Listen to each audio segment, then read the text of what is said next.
В Отрадном одним памятным местом стало больше. 23 сентября открыта мемориальная доска почетному гражданину города, заслуженному работнику нефтяной и газовой промышленности Виталию Ивановичу Кашелеву. На торжественной церемонии открытия побывала Наталья Петроченкова. Лидия Васильевна Кашелева бережно стирает пыль со старого фотоальбома. Эти снимки хранят сотни воспоминаний о ее супруге Виталии Ивановиче Кашелеве. Почетный житель города, заслуженный работник нефтяной и газовой промышленности. Он всю жизнь посвятил профессии. И вот я помню, они внедряли переносные буровые. То есть раньше буровые складывали, разбирали, потом снова собирали. А это решили прям как они вот так стоят, так передвигать тракторами. С боков трактора, сзади трактора, впереди самый ведущий. Внук Виталия Ивановича Кашелева тоже Виталий и тоже нефтяник. Профессию выбрал именно по совету деда. Из детей у дедушки никто не пошел по его стопам, поэтому вся надежда на меня была.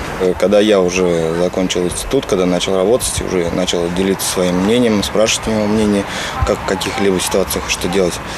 Он подсказывал, рассказывал какие-то свои там примеры, как поступать на работе, что надо быть сдержанным в первую очередь, аккуратным, внимательным, собранным.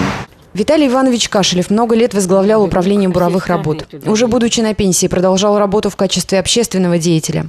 Его не стало чуть больше года назад, и город остро почувствовал эту потерю. 23 сентября в доме, где он жил, была открыта мемориальная доска.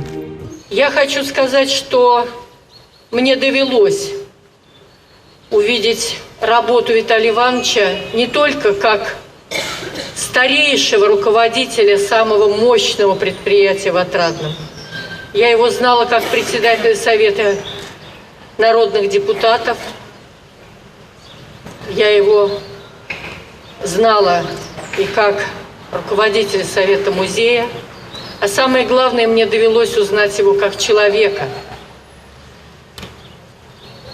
Я горжусь такими людьми, которые достигли в жизни огромных высот. Ведь его вклад огромный в Россию, не только в Отрадный. Скольких он воспитал знаменитых людей, которым Отрадный гордится, и вся Россия гордится. Но он всегда был очень скромным человеком.